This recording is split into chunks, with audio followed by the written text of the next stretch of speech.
2024 के लोकसभा इलेक्शन की घोषणा बेशक चुनाव आयोग ने अभी नहीं की है, लेकिन वर्तमान समय में भारतीय राजनीति का पारा 7वें आसमान पर है और जिस तरीके के आरोप प्रत्यारोप राजनीतिक दल और नेता एक दूसरे पर लगा रहे हैं, उससे पता लगता है कि यह बात चुनाव और लोकतंत्र से आगे की चली गई है। आखिर में लोकतंत्र का मतलब होता क्या है कि नेता अपने मुद्दों और अपने काम को लेकर, अपने विजन को लेकर जनता के बीच जाता है और जनता को जिसके मुद्दे, काम और विजन पसंद आता है उस पर वह मोहर लगाकर अपने प्रतिनिधियों को विधानसभा और लोकसभा में भेजती है, जिससे कि वह जनता के अनुरूप कानून बनाए और जिसके द्वारा इस देश की व्यवस्था चले। लेकिन जिस तरीके के वर्तमान लोकतंत्र में हम रह रहे हैं, क्या वास्तविक तौर पे सारी चीजें लोकतंत्र के अनुकूल ही चल रही हैं? नमस्कार, दिस इज एसके सिंह और आप देखना शुरू कर चुके हैं राजनीति से जुड़ा हुआ प्रोग्राम द पॉलिटिक्स। मैं आपसे पूछना चाहता हूं, आपने राम मंदिर का फंक्शन देखा? उसमें आपने एक ओबीसी चेहरा देखा? एक आदिवासी चेहरा देखा? नहीं, उसमें एक नहीं था। उसमें अमिताभ बच्चन थे, ऐश्वर्या राय थी, नरेंद्र मोदी थे। नहीं है। आप लोग पता है कहां हो?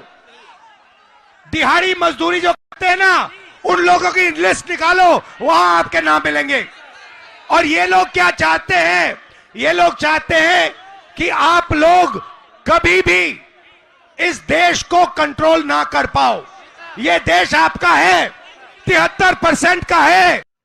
वर्तमान दिल्ली की सत्ता ने जिस तरीके का राजनीतिक और सामाजिक माहौल इस देश में पैदा कर दिया है, ऐसी परिस्थिति में विपक्ष के सामने 2024 का चुनाव मरने और मारने जैसा हो गया है। लो, जितना आप कहना चाहते हो अग्निवीर नहीं होगा, चिल्ला लो, कुछ फर्क नहीं पड़ने वाला। आप में दम नहीं है, आप में दम नहीं है। अग्निवीर होगा, अग्निवीर होगा। क्यों? क्योंकि अदानी चाहता है इसलिए अग्निवीर होगा, मोदी चाहता है इसलिए अग्निवीर होगा। कैसे? वो क्या दम नहीं है आप में? कैसे नहीं होने देगा? हो रहा है। आप चिल्लाते हो और कुछ नहीं करते। दम नहीं है आप में, 73% में दम नहीं है। सुलारक, मैं बताऊंगा आपको रास्ता, मैं रास्ता बताऊंगा, मगर दम नहीं है तुम लोगों में। तुम लोग सोए हुए लोग हो। मैं खुल के तुम्हारे सामने बोल रहा हूं, तुम लोग सो गए हो। 73% हिंदुस्तान का जो बब्बर शेर है, जो इस देश को चलाता है, जो इस देश को आगे ले जाता है, वो सो गया है, डर गया है।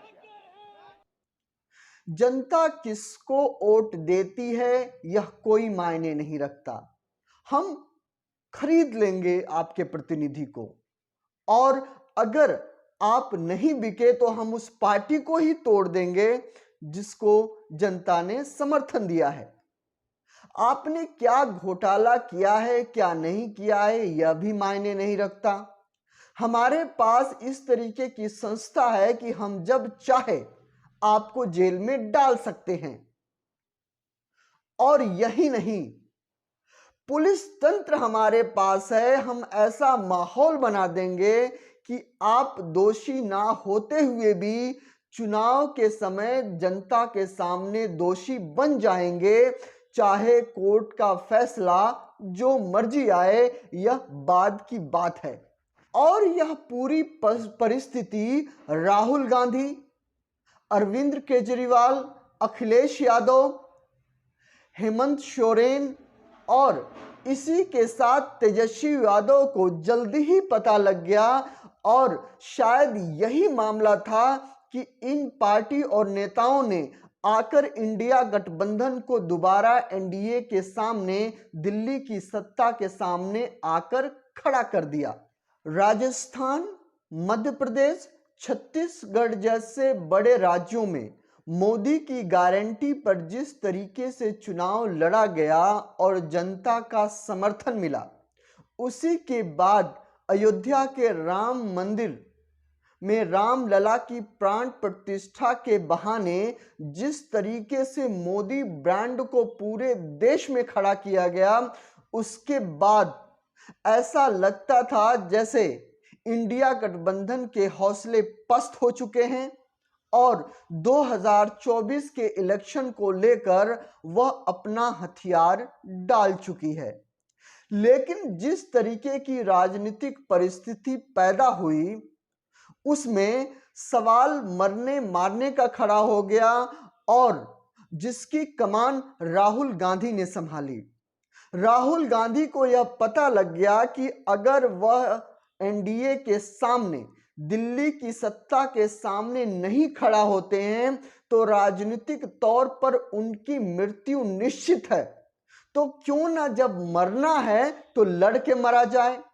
और शायद इसी विश्वास के साथ वह जनता के बीच, सड़कों के बीच मोदी गारंटी के सामने अपनी गारंटी को प्रस्तुत करने से पीछे नहीं हट रहे हैं। सबसे पहले राहुल गांधी ने अपने इंडिया के सहयोगी जो किसी न किसी बात को लेकर नाराज चल रहे थे, खास तौर से राहुल गांधी और कांग्रेस पार्टी के एटीट्यूड को लेकर, जिसमें चाहे वो अखिलेश यादव हों या फिर ममता बनर्जी हों या फिर अरविंद केजरीवाल हों या तेजस्वी यादव हों, एक एक करके उनसे बात करने की कोशिश की और उसके बाद जो भी दिल्ली के सत्ता के सामने खड़ा है, चाहे वह इस देश का बॉलीवुड हो या इस देश का कारपोरेट हो या इस देश के खिलाड़ी हो, जो कहीं ना कहीं किसी माध्यम से वोट को प्रभावित करने की क्षमता रखते हैं, राहुल गांधी ने अपने मुद्दों के साथ इन सभी को अपने टारगेट पे ले लिया। अगर आप राहुल गांधी के न्याय यात्रा को देखें तो उन्होंने ना केवल अंबानी अडानी का नाम सीधे तौर पर खुले मंच पर लेते हुए यह बात कही कि कॉरपोरेट इस देश की सत्ता के साथ मिलकर आम जनता से चोरी कर रहे हैं, वैसे ही उन्होंने कहीं ना कहीं अमिताभ बच्चन, ऐश्वर्या राय और खिलाड़ियों में विराट कोहली को सीधे टारगेट पर लेते हुए चुनाव प्रचार को धार दे दिया है। और बात सिर्फ इतना ही नहीं है, राहुल गांधी अच्छे तरीके से जानते हैं कि जिस तरीके का राजनीतिक वार वह अपने विरोधियों पर कर रहे हैं, वह उनके लिए आत्मघाती भी साबित हो सकता है। लेकिन जब सवाल मारने मरने का हो तो बात कहीं आगे चली जाती है। सुनना चाहिए आपके राहुल गांधी के उन वक्तव्यों को। अब मान लो अगर हमें आयुष जी की जेब काटनी हो, मान लो हमने सोचा कि भैया आयुष जी की जेब काटो, सबसे पहले हमें क्या करना पड़ेगा? हाँ, सबसे पहले भैया आयुष जी उधर देखो जरा, हाँ वो देखो भैया, ये देखो, इधर देखो जरा भैया, वो ऊपर देखो, फ्लाईओवर की ओर देखो जरा। ये पहले ये करना पड़ेगा, पहले इसका ध्यान भटकाना पड़ेगा। सही, ये काम आपके लिए नरेंद्र मोदी जी करते हैं। भाई और बहनों, वो उधर देखो, भाई और बहनों इधर देखो, भाई और बहनों ऊपर देखो, भाई और बहनों नीचे देखो। अब उसके बाद क्या चाहिए आपको? उसके बाद कौशिक जी जरा घूमिए जरा। उसके बाद जब उसका ध्यान चला जाएगा, पीछे से कोई आएगा, है ना, किसी को आना पड़ेगा। वो कौन है भैया? वो अदानी है, वो अंबानी है, ठीक है। अब मान लो ध्यान भटका दिया और पीछे से जेब काट दी, तो तीसरी किस चीज की जरूरत है? हाँ भैया, मुझे ये डंडा लाठी देना जरा, ये झंडा उतारो इससे। नहीं, इससे काम चलेगा, छोटा नहीं चाहिए, बड़ा चाहिए ये।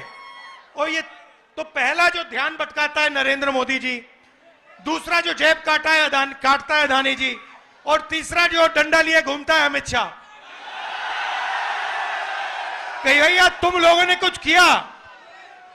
जब ईडी आई, सीबीआई आए, इनकम टैक्स आई, पुलिस वाले आए तो कुछ किया, तो फिर देखो कैसा डंडा लगता है। आयुष जी धन्यवाद आपका, अभी करते, फोटो ले लो, आ जाओ। ये भैया सेल्फी का जमाना, आ जाओ आ जाओ आ जाओ, यहां बैठ जाओ।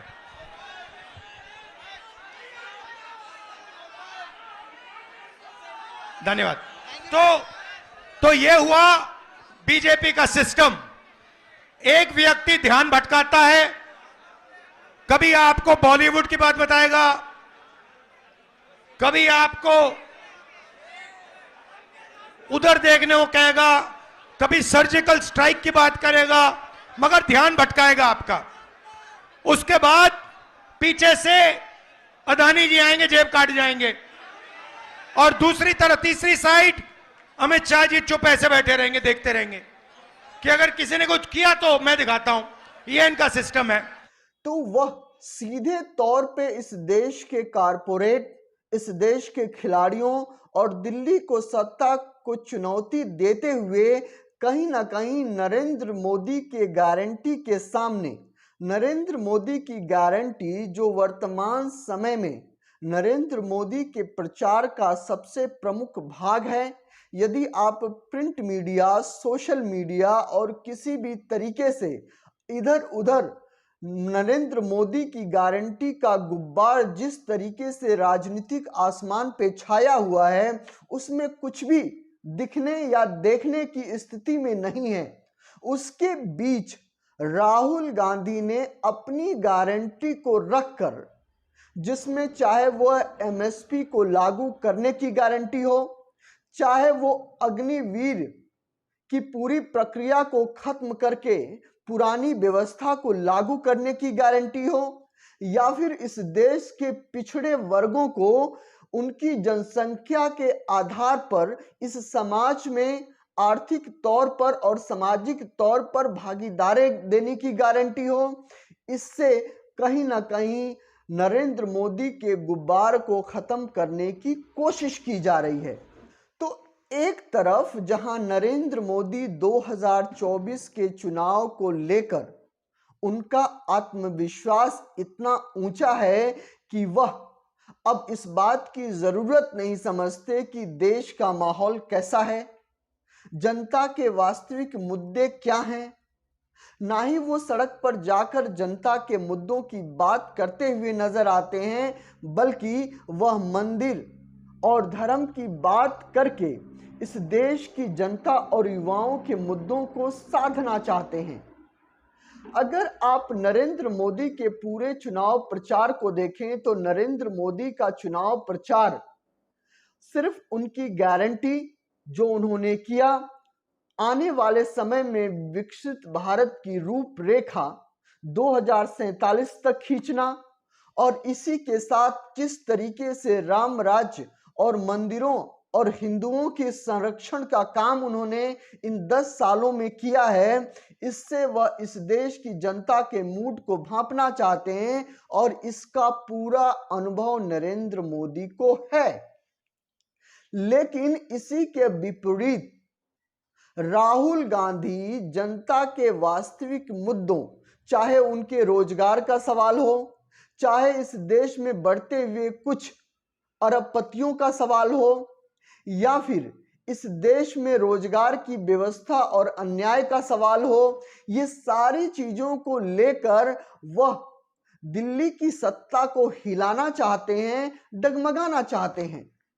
लेकिन अब देखना यह है कि 2024 को लेकर अपनी बात, अपना प्रतिनिधित्व, और सिर्फ राहुल गांधी ही नहीं, अगर आप बिहार में तेजस्वी यादव को सड़कों पर देखें, रात को 12 बजे तक जनसभा करना, उनकी आवाज सुनिए जरा। का ताकत दिया, केवल 7 सीट हम लोग सत्ता से दूर गए और टोटल वोट में एनडीए और महागठबंधन का बेईमानी के बाद 12,000 का ही अंतर रहा। ये तब की बात है जब कोविड का दौर था, बिहार का अकेला चुनाव चल रहा था और भाजपा, चाचा, मांझी जी, कुशवाहा जी, सब लोग एक थे। एक नहीं 30-30 हेलीकॉप्टर उनका उड़ता था और आपके भाई का एक हेलीकॉप्टर उड़ता था। धोबी पछाड़ पटकलियां दे दे करके उन लोगों को, जो लोग दंगा की बात करते थे, जहर बोलने की बात करते थे, हिंदू मुसलमान को लड़ाने की बात करते थे, उनको हमने मुद्दे की बात पर आने पर मजबूर किया। हम बोले 10 लाख देंगे, तो हमारे चाचा बीच में क्या बोले थे, असंभव है, कहां से लाएगा पैसा, अपने बाप के पास से ला करके वेतन बांटेगा, असंभव है। भाजपा वाला घबरा गया, समझ गया कि हम लोग फंस गए। आनन फानन में भारत सरकार की वित्त मंत्री को भेजा गया पटना। अब भाजपा वाला बोला कि 19 लाख रोजगार देंगे। हम बोले सरकारी नौकरी देंगे 10 लाख, और लोग बोला कि 19 लाख रोजगार की व्यवस्था कराई। बोला था कि नहीं बोला था?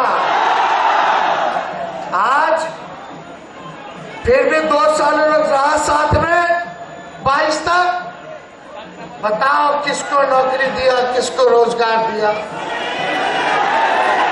और जब तेजस्वी आया तो तेजस्वी ने 17 महीने में वही मुख्यमंत्री जी जो कहते थे कि असंभव है बाप के पास से लाएगा, उनके हाथ से 5 लाख नियुक्ति पत्र हमने बंटवाने का काम। अरे स्वास्थ्य विभाग काम कर दिए, पब्लिक हेल्थ कैडर, उसमें 1,30,000 बहाली निकलने वाला है। हम बोले कि जल्दी कैबिनेट ले, ये मेरा विभाग तो कर दिया स्वास्थ्य विभाग, तो मुख्यमंत्री जी कहते ठहरिए न ठहरिए। आपने देखा तेजस्वी यादव को बिहार में, चाहे वह अखिलेश यादव हों, चाहे वो अरविंद केजरीवाल हों, चाहे वह राहुल गांधी हों, अपनी राजनीतिक स्थिति को बचाने के लिए, अपनी राजनीतिक व्यवस्था को संभालने के लिए और अपने अस्तित्व की लड़ाई लड़ने के लिए यह नेता इस समय सड़कों की खाक छान रहे हैं और अपने आप को बचाने की कोशिश कर रहे हैं।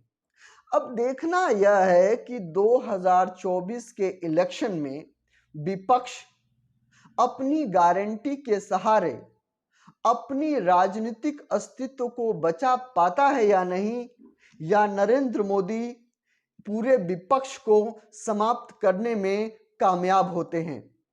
तो अगर आपको यह प्रोग्राम अच्छा लगा तो आप इस चैनल को सब्सक्राइब करके मुझे प्रोत्साहित कीजिए। नमस्कार, जय हिंद।